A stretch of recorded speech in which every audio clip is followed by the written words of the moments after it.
සියලුම ආතරයිටිස් රෝග සඳහා රාජපුර හන්දි තෙල ඔබ සුවෙන් තබයි.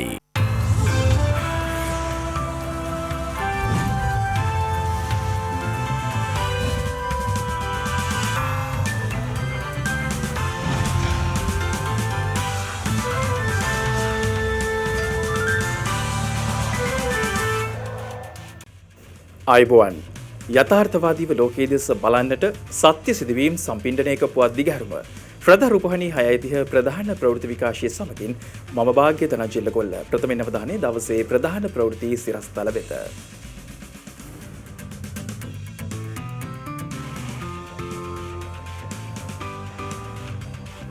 මෙරට වැඩිම කොවිඩ් ආසාදිත මරණ සංඛ්‍යාව ගත වූ පැය 24න් විපක්ෂ නායකවරයාටත් කොවිඩ් ආසාදනය වෙයි. ඉදිරි දින 3 තුල ප්‍රදේශ රැසකට තදවැසි අවධානයෙන් පසුවන්නේයි කාලගුණ විද්‍යා දෙපාර්තමේන්තුවෙන් නිවේදනයක්. කොළඹ වරාය ආසන්නයේ ගිනි ගැනීමට ලක් වූ නෞකාව හේතුවෙන් වායුගෝලය දූෂණය වී ඇද්දැයි පරීක්ෂා කිරීමට කණ්ඩායමක්. අප්‍රිකානු කොංගෝවේ ගිනිකන්දක් පුපුරයි.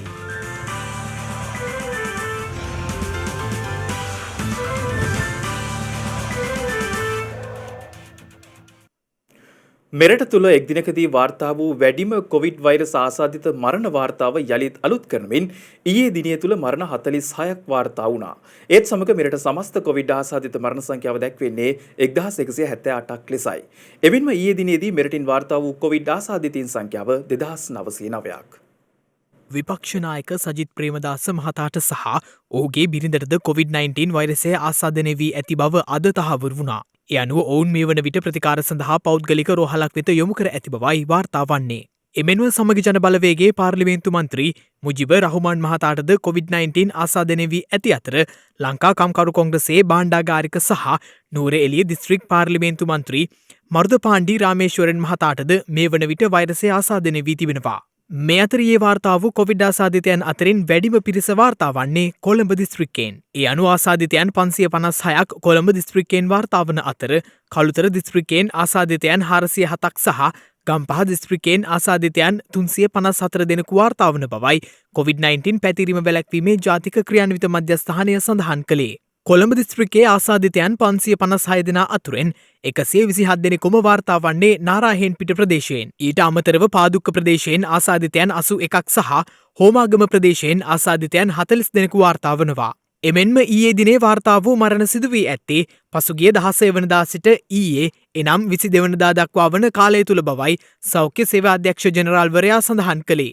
ඒ අනුව මෙම මරණවලින් 36කටම හේතු වී ඇත්තේ කොවිඩ් නියුමෝනියා තත්ත්වයයි. ඊයේ වාර්තා වූ මරණ අතරට වයස අවුරුදු 29ත් 93ත් අතර වයස්වල පසුවන්නන් අයත් බවයි රජයේ ප්‍රවෘත්ති දෙපාර්තමේන්තුව සඳහන් කළේ. දෛනිකව සිදුවන මරණ සංඛ්‍යාව ඉහළ යමින් තියෙනවා. විශේෂයෙන්ම මේ වෙද්දී අපිට පේන්න තියෙනවා බිම් මට්ටමේ ඉන්න නිවෙස්වල ඉන්න ආසාදිතයින් සහ ආසාදිතයින් බවට සැක කරන අයවලුන් සහ පළමු පෙළ ආශ්‍රිතයින් ඔවුන්ගේ රෝග ලක්ෂණ අපිට දැනුම් දීමට ප්‍රමාද වීම සහ රෝග ලක්ෂණ දැනුම් දුන්නත් ඔවුන් ප්‍රවාහනය කිරීම සඳහා ගිලන්රත පහසුකම් සපයා ගැනීමට යම් ප්‍රමාදයක් තියෙනවා. ඒ ප්‍රමාදය සහ ඊට අමතරව රෝහල් වලට ඇතුළත් කිරීම සඳහා පවතින බාධාවන් මේ මරණ වලට හේතුව ලෙස අපිට පේන්න තියෙනවා.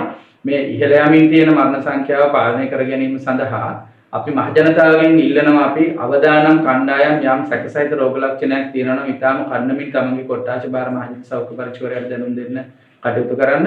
මේ අතර චීනය විසින් ශ්‍රී ලංකාවට ලබා දෙන සයිනෝෆාර්ම් කොවිඩ් එන්නත් ලක්ෂ 5ක තොගය මේ වන විට නැවගත කිරීම සඳහා සියලු කටයුතු සූදානම් බව ශ්‍රී ලංකාවේ චීන තානාපති කාර්යාලය ප්‍රකාශ කළා. ශ්‍රී ලංකාවට එම ලක්ෂ 5ක සයිනෝෆාර්ම් කොවිඩ් එන්නත් තොගේ කඩිනමින් ලබා දීම සඳහා පැය 24 පුරා නිෂ්පාදන කටයුතු සිදු වූ බවයි එම කාර්යාලය සඳහන් කළේ. එමෙන්ම ලබන සතියේ සිට දෛනිකව 7000කට පමණ පිරිසකට කොවිඩ් මර්ධන එන්නත් ලබා දීමට සැලසුම් කර ඇති බව කොළඹ මහනගර සභාවේ සෞඛ්‍ය දෙපාර්තමේන්තුව සඳහන් කළා. එහි ප්‍රධාන සෞඛ්‍ය වෛද්‍ය නිලධාරී රුවන් විජයමුණි මහතා සඳහන් කළේ ලබන මාසය වන විට කොළඹ නගරේ ජනතාවගෙන් වයස අවුරුදු 30ට වැඩි සියලු දෙනාට එන්නත් ලබා දීමට පියවර ගන්නා බවයි. මේ අතර ප්‍රවාහන රාජ්‍ය අමාත්‍යවරයා සඳහන් කළේ ඉදිරියේදී එන්නත්කරණය කාණ්ඩ වශයෙන් සිදු කිරීමට අවශ්‍ය පියවර ගැනීමට කටයුතු කරන බවයි. එන්නත්කරණය කාණ්ඩ හැටියට තාම සිද්ධ වෙන්නේ නැහැ. පරිපාලන කොට්ටාස හැටියටයි නැත්නම් ග්‍රාම සේවක වසං හැටියටයි සිද්ධ වෙන්නේ. නමුත් අපිට පුළුවන් වුණා සෞඛ්‍ය අංශයත් එක්ක කතාලා සුළු වෙනස්කම් කරලා අවශ්‍යතාවයේ හඳුනාගෙන ඒ අයට එන්නත් ලබා දෙන්න. ඒ නිසා අපි ඒත් එක්ක සාකච්ඡා කරගෙන යනවා. පරිපාලන කොට්ටාස වගේම හයි රිස්ක් එකක් තියෙන ජන කණ්ඩායම් වලටත් මේන්නත ලබා දෙන්න ලංවලට යනවා විශාල පිරිසක් මේ BOI සෝන් වල ඉඳලා. ඒවා අද යම් විදියක සක්‍රියව පවතිනවා. ඉතින් ඒ කාණ්ඩ හැටියටත් ඉදිරියේදී එන්නත්කරණය ආරම්භ කෙරෙයි. අද පස්වරුවේ කොවිඩ් ආසාදිතයන් 1612 දෙනෙකු සුවය ලබා පිටව යාමත් සමග මෙරට සුවය ලැබූ සමස්ත කොවිඩ් ආසාදිතයන් සංඛ්‍යාව දැක්වෙන්නේ 1,28,607ක් ලෙසයි. මේ අතර අද දිනයේද මීට සූළු මොහොතකට පෙර රජයේ ප්‍රවෘත්ති දෙපාර්තමේන්තුව නිවේදනය කළේ කොවිඩ් ආසාදිත පුද්ගලයන් 2254 දෙනෙකු හඳුනාගත් බවයි. දිවෙන පුරා පනව ඇති සංචරණ සීමා කඩ කරන්නන් සොයා අද දිනයේදීත් විශේෂ මෙහෙයුම් ක්‍රියාත්මක බව පොලිස් මාධ්‍ය ප්‍රකාශක නියෝජ්‍ය පොලිස්පති අජිත් රෝහණ මහතා පවසනවා. සංචරණ සීමා පැන වූ කාලයේදී අත්‍යවශ්‍ය සේවා සඳහා පමණක් නිවෙස් වලින් බැහැරවීමට අවසර ඇති බව පොලිස් මාධ්‍ය ප්‍රකාශක නියෝජ්‍ය පොලිස්පති අජිත් රෝහණ මහතා සඳහන් කළා. සංචරණ සීමා කඩ කරන්නන් සොයා අද දිනේත් මෙහෙයුම් ක්‍රියාත්මක බවයි පොලිස් මාධ්‍ය ප්‍රකාශකවරයා වැඩිදුරටත් සඳහන් කළේ. අද දිනය තුලත් ශ්‍රී ලංකාව පුරාම සංචාරණ සීමා ඒ ආකාරයටම ක්‍රියාත්මක වෙනවා. අද දිනේත් පොලිස් ජංගම සංචාර, යතුරුපැදි සංචාර, ඒ වගේම පාමුරු සංචාර ඇතුළුව 22000කට ආසන්න සංඛ්‍යාවක් පොලිස් නිලධාරීන් නිරෝධායන රීතීන් වලට අනුගතව කටයුතු කිරීම, අධීක්ෂණය කිරීම සඳහා යොදවා තිබෙනවා. ඒ වගේම අත්‍යවශ්‍ය සේවා සඳහා සහභාගී වන වාහනවල රියදුරන් නිරන්තරයෙන්ම නිරෝධායන රීතීන් වලට මෙන්ම මෝටර් වාහන පනතේ ප්‍රතිපාදන වලට අනුව කටයුතු කළ යුතුයි. යම් පිරිසක් කණ්ඩායමක් සමූහයක් සංචාරණ නීති උල්ලංඝනය කරනවා නම් ඒ අයට එරෙහිව ඩ්‍රෝන තාක්ෂණය මගින් දත්ත ලබාගෙන නඩු පැවරීමටත් අධිකරණ කටයුතු මෙහෙයවීමටත් බලාපොරොත්තු වෙනවා. ඒ අනුව ශ්‍රී ලංකා ගුවන් හමුදාව සහ මාලිගාවත්ත පොලිසිය එක්ව සංචරණ සීමා උල්ලංඝනය කරන සහ නිරෝධායන නීති කඩ කරන පුද්ගලයන් සෙවීමේ මෙහෙයුමක් අද දිනේදී ක්‍රියාත්මක කර තිබෙනවා. ඒ කොළඹ ප්‍රදේශයේම ආවරණය වන පරිදි ඩ්‍රෝන කැමරා යොදාගෙනයි.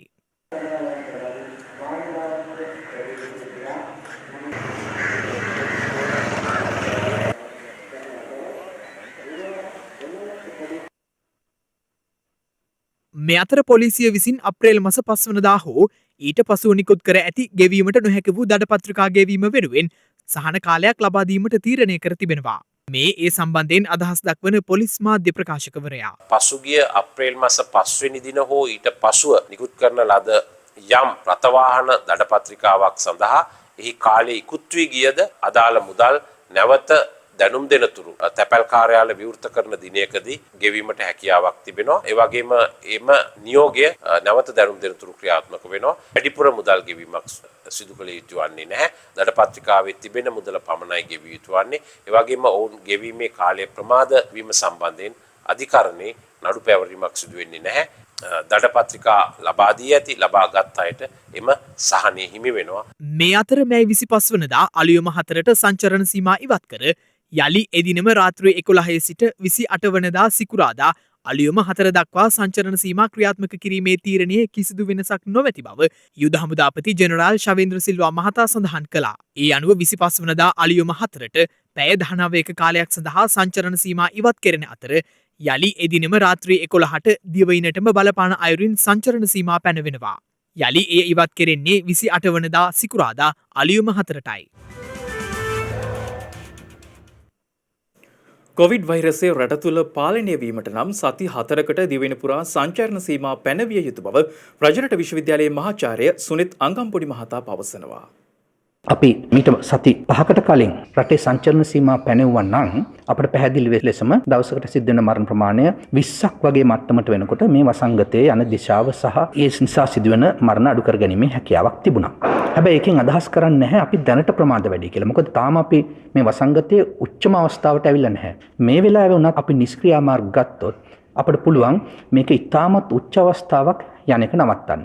දැන් එතෙන්දී අපි දැනට අපි යෝජනා කරනවා වෛද්‍ය ශාස්ත්‍රයේ බොහෝ දෙනෙක් සති දෙකක් සංචරණ සීමා පනවලා අපිට මේ දේ කරන්න පුළුවන් කියන එක. හැබැයි ඇත්තම කියනවා නම් දෙකක් සංචරණ සීමා පනවලා අපිට කරන්න පුළුවන් වෙන්නේ මේ වසංගතය යම්තාක් දුරකට පාලනය කර ගැනීම විතරයි. අපිට වසංගතය නැවත හරවා ගැනීමක් මේක අර මුදුනට යන ප්‍රමාණය මේ මුදුනේ දවසකට 80ක් හෝ 100ක් මරණ වෙන එක දවසකට 50ක හෝ 60ක ප්‍රමාණය පවත්වා ගැනීම අවශ්‍ය නම් අපිට සති දෙකක් නෙමෙයි සති 4ක කාලයක් මේ සංචරණ සීමා පලවන්න වෙනවා. ඒකට හේතුව මේ සංචරණ කාලය අවම කරලා තියෙන අතරතුරදී පවුලේ අනිත් අයට මේක අනිවාර්යෙන් බෝ වෙනවා. එතකොට මේ පවුල තුල මේක දෙවතාවක් වගේ බෝවීම සිද්ධ වෙන්න පුළුවන්. එතකොට අපි සති දෙකක් මේක වහලා තිබ්බොත් එහෙම අපි සති දෙකකින් පස්සේ නැවත සංචරණ සීමා අයින් කරාම දැනට ඉන්නට වඩා වැඩි ප්‍රමාණයක් එළියට යන්න පුළුවන් රෝගයත් එක්ක. අන්න ඒක නවත්තන්න තමයි ඒ දෙවෙනි වතාවේ රෝගය ඇතිවෙච්ච අයගෙත් රෝගය ප්‍රචාරණය වීම නවත්තන අවස්ථාව වෙනකන්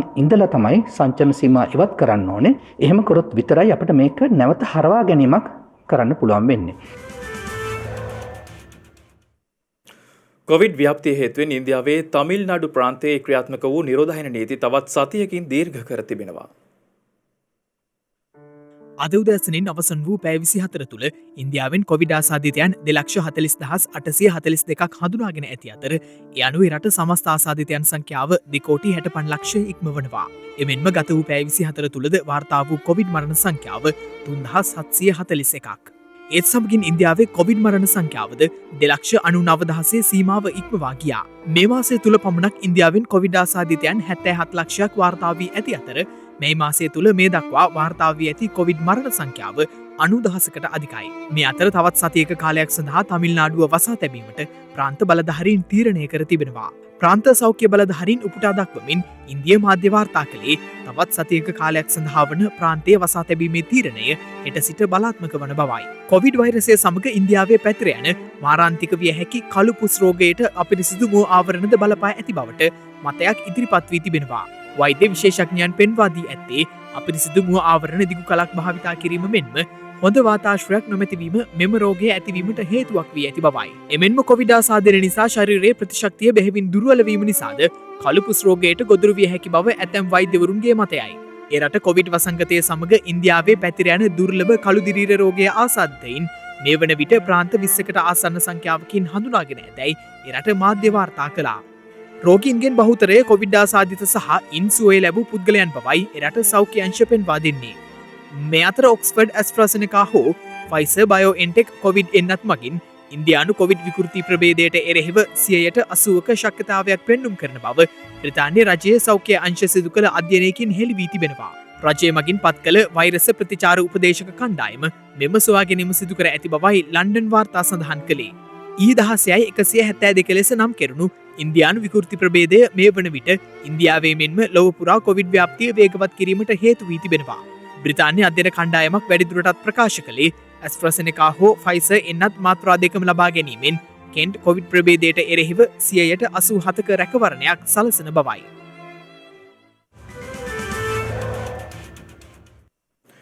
හෙට සිට ඉදිරි දින 3ේදී පළාත් කිහිපයකට මිලිමීටර 150 ඉක්ම වූ තද වැසි ඇති විය හැකි බව කාලගුණ විද්‍යා දෙපාර්තමේන්තුව දැනුම් දෙනවා.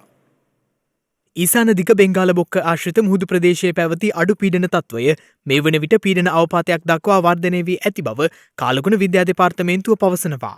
ඒ පිළිබඳව අවවාදාත්මක නිවේදනයක් නිකුත් කරමින් කාලගුණ විද්‍යා දෙපාර්තමේන්තුව සඳහන් කළේ මැයි මාස 24 වැනිදා සිට 26 වනදා දක්වා දිනවලදී දිවයින හරහා හමන සුළං තත්ත්වයේ සහ නිරත දිග ප්‍රදේශ ආශ්‍රිතව වැසි තත්ත්වයේ වැඩිවීමක් බලාපොරොත්තු විය හැකි බවයි. ඒ අනුව දිවයිනේ බස්නාහිර සබරගමුව මධ්‍යම දකුණු සහ වයඹ පළාත්වලට ඉදිරි දින 3 ඇතුළත මිලිමීටර 150 ඉක්ම වූ ඉතා තද වැසි ඇති විය හැකි බව එම නිවේදනයේ සඳහන්. එමෙන්ම උතුරු මැද වයඹ සහ ඌව පළාත්වලත් හම්බන්තොට දිස්ත්‍රික්කයේත් සුළඟේ වේගය විටින් විට පැයට කිලෝමීටර 50 සිට 55 දක්වා වැඩි විය හැකි බවයි එම නිවේදනයේ වැඩිදුරටත් දැක්වෙන්නේ.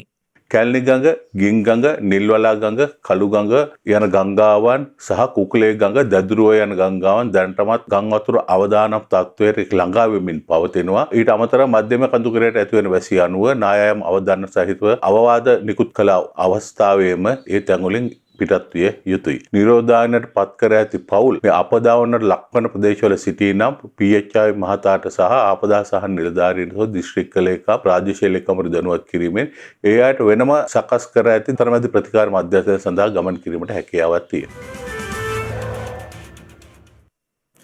කොළඹ වරාය ආසන්නයේ ගිනි ගැනීමට ලක් වූ නෞකාව හේතුවෙන් එම ප්‍රදේශයේ වායුගෝලය දූෂණය වී ඇතැයි පරීක්ෂා කිරීම සඳහා කණ්ඩායමක් එම ස්ථානයට ගමන් කරන බව සමුද්‍රීය පරිසර ආරක්ෂණ අධිකාරියේ සභාපතිනි නීතිඥ දර්ශනී ලහඳපුර මහත්මිය ප්‍රකාශ කළා. කොළඹ වරායට වයඹ දෙසින් නැංගුරම්ලා තිබියදී ගිනි ගැනීමට ලක් වූ එක්ස්ප්‍රස් පර්ල් නෞකාව ගලවා ගැනීමේ මෙහෙයුම් මෙවන විටත් ක්‍රියාත්මක වන බව සමුද්‍රීය පරිසර ආරක්ෂණ අධිකාරියේ සභාපතිනි දර්ශනී ලහඳපුර මහත්මිය පවසනවා. දින කිහිපයක සිට නෞකාව ගිනි ගැනීමට ලක්වන බවත් මේ වන විට ගින්නක් ඇති නොවුනත් දුමක් පමණක් දක්නට ඇති බවත් නෞකාව ගලවා ගැනීමේ මෙහෙයුමට විදේශීය කණ්ඩායමක් පැමිණ ඒ සඳහා සහාය ලබා දී ඇති බවත් එම මහත්මිය වැඩිදුරටත් සඳහන් කළා. ගිනි ගැනීම හේතුවෙන් සමුද්‍රීය පරිසරයට සහ මුහුදට හානියක් සිදු ඇද්ද යන්න පරීක්ෂා කිරීම සඳහා එහි ජල සාම්පල ඊයේ දිනේදී පරීක්ෂා කිරීම සඳහා අදාළ අංශ වෙත යොමු කර තිබෙනවා. කොළඹ වරායෙන් නාවික සතුකෝ 9.5ක දුරින් තමයි මේ වන විටත් රඳවා තබාගෙන තිබෙන්නේ. එහි තිබෙන ගින්න සෑහෙන දුරකට පාලනය කරලා තිබෙනවා. නමුත් විටින් විට මතුවෙනවා. මේ අවස්ථාවේදී තිබෙන වර්ෂාපතනයත් සමගම ගිනිදැලු වෙනුවට අපිට දුමාරය පිට වෙනවා තමයි පැහැදිලිව නිරීක්ෂණය කරන්න පුළුවන් වෙන්නේ. ඊයේ මධ්‍යම රාත්‍රිය වෙනකොට ශ්‍රී ලංකාවට පැමිණියා විශේෂඥ කණ්ඩායමක් නෙදර්ලන්තයේ සිට 12 දෙනෙක්ගෙන් සමන්විත. මේ වන විට ඔවුන් 12 දෙනා උන්ගේ විමර්ශන කටයුතු පටන් අරගෙන තිබෙනවා. පරීක්ෂණ කටයුතු සඳහා අඩුම වශයෙන් පැය 6ක පමණ කාලයක් ගත වෙයි කියලා තමයි සඳහන් වෙන්නේ අඩුම වශයෙන්. එතකොට මේ පැය 6ක කාලයකින් පස්සේ තමයි අපිට සම්පූර්ණ වාර්තාවක් ඔවුන්ගෙන් ලැබෙන්නේ. නැවේ ගින්නට සහ මේ සිදු වූ අනතුරට හේතුව සහ ඉදිරියේදී ගත යුතු ක්‍රියාමාර්ග මොනවද කියලා. සංචාරන සීමා ලිහිල් කිරීම හේතුවෙන් එළඹෙන 25 වනදා දින පමණක් දුම්රිය ධාවනය කිරීමට බලාපොරොත්තු වන බව දුම්රිය නියෝජ්‍ය සාමන අධිකාරී ගාමිණී සෙනවිරත්න මහතා පවසනවා. ඒ අනුව සංචරණ සීමා ලිහිල් කෙරෙන ලබන 25 වනදා මෙලෙස දුම්රිය ගමන් වාර 18 ක්‍රියාත්මක වන බවයි දුම්රිය නියෝජ්‍ය සාමාන්‍ය අධිකාරී ගාමිණී සෙනවිරත්න මහතා සඳහන් කළේ. කෙසේ වෙතත් එලෙස දුම්රිය ධාවනය කෙරෙනුයේ පළාත් කිහිපයක් අතර පමණයි.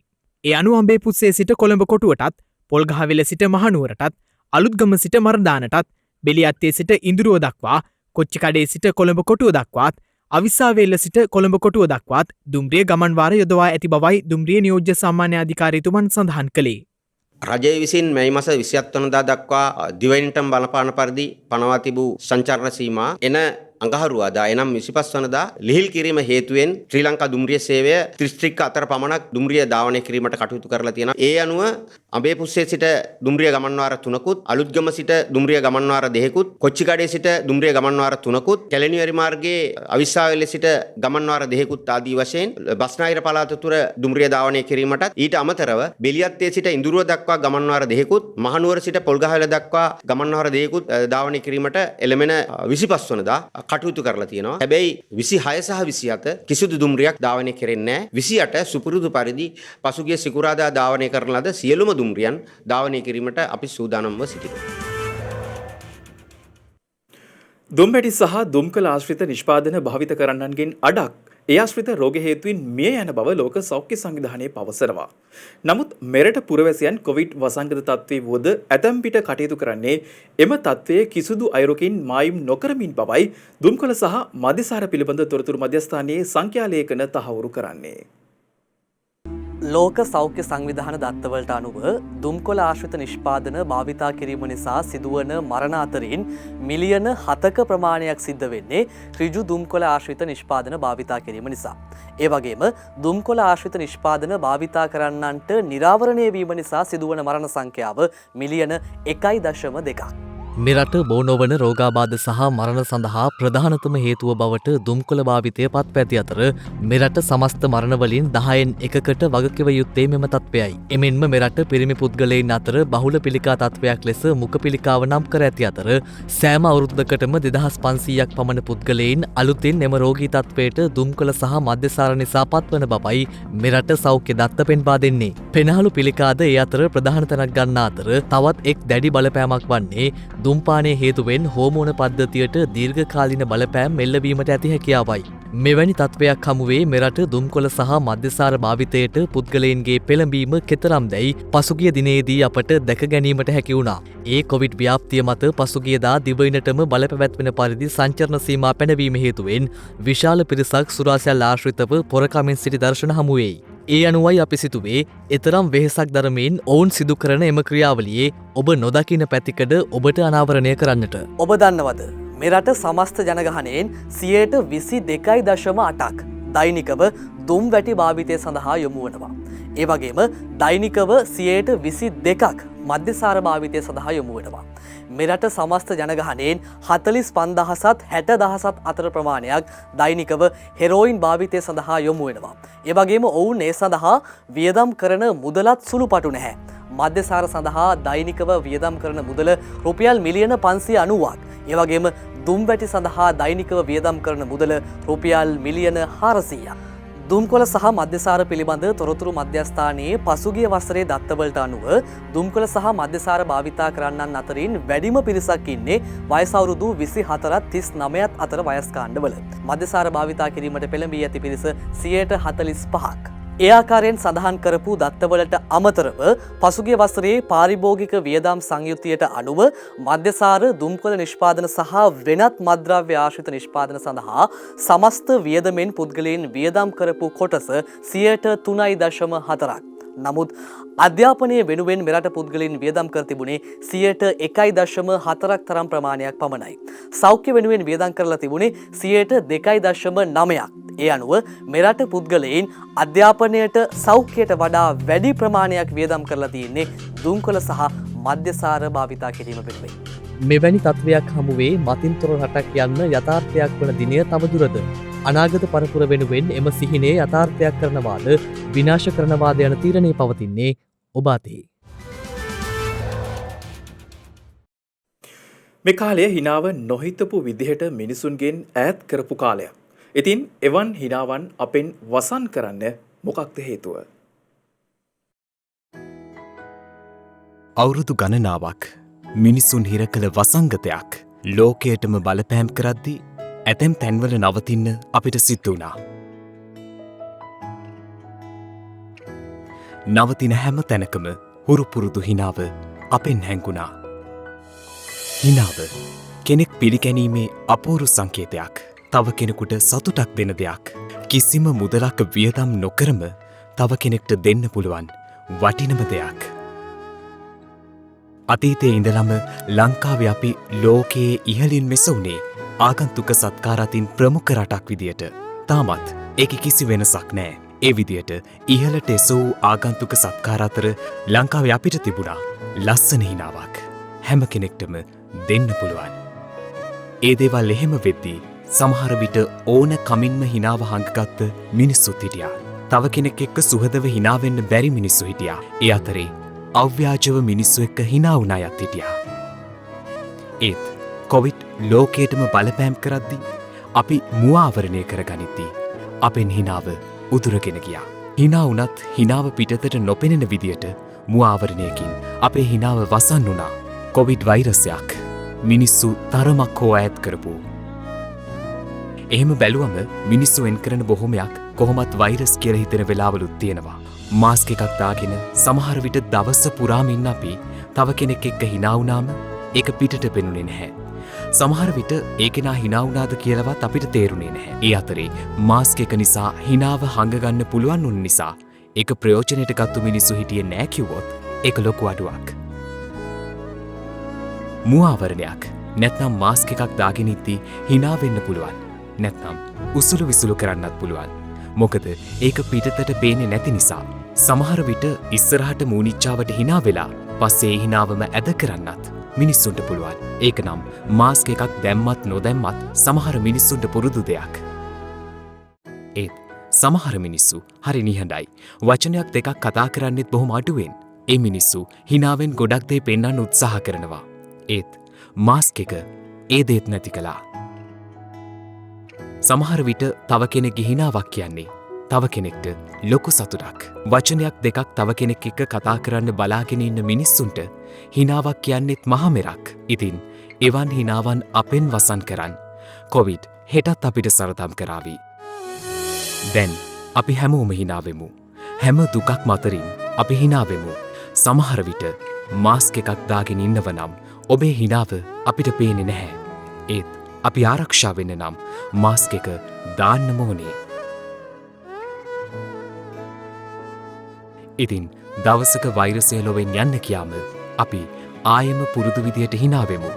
සමහර විට සමහරුන්ට පුරුදුන මූනිච්චාවට හිනාවීමත් අපි අයින් කරගමු.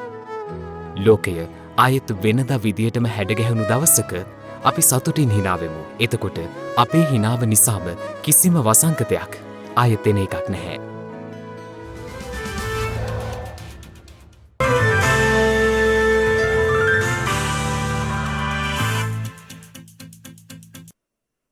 අවධානය විදේශ පුවත් වෙත.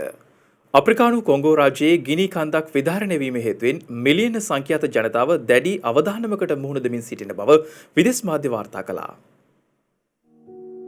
අප්‍රිකානු කොංගෝ රාජ්‍යයේ නීරගොංගේ ගිනි කන්ද විධාරණය වී තිබෙනවා. ඒ හේතුවෙන් ඒ අවට මිලියන සංඛ්‍යාත ජනතාව දැඩි අවධානමකට මුහුණ දෙන බවයි විදේශ වාර්තා සඳහන් කළේ. ගිනිකන්ද කොංගෝවේ නැගෙනහිර ගෝමා නගරයට ඔබ්බෙන් රාත්‍රී අහස ඒකාලෝක කරමින් ලාවා සහ ගිනිකඳු දුමාරය ගුවනට මුසු කර තිබෙනවා.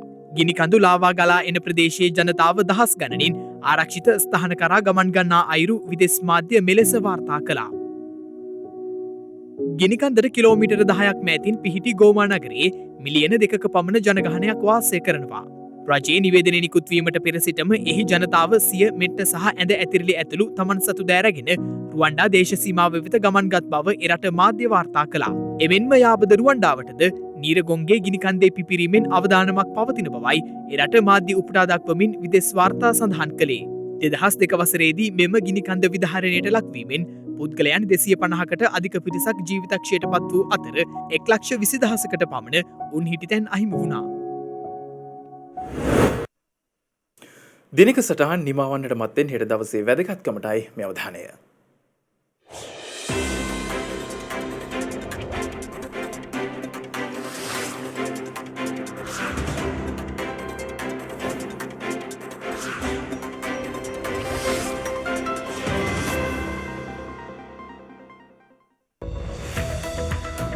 හෙට මේ මාස 24 වෙනිදා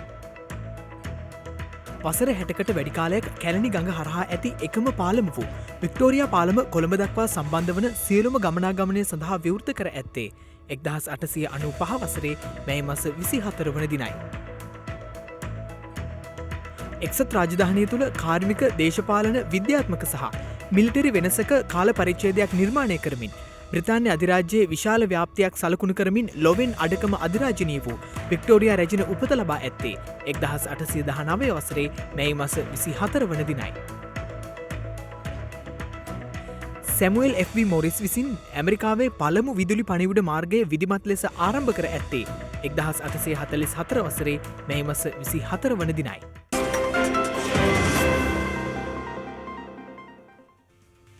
ඒත් සමගින් ශ්‍රද්ධා රූපාණී ප්‍රධාන ප්‍රවෘත්ති විකාශය නිමවට පත් වෙනවා. හමුවෙමු හෙටත් සවස 6යි විදිහට. තෙරුවන් සරණයි. නමෝ බුද්ධාය.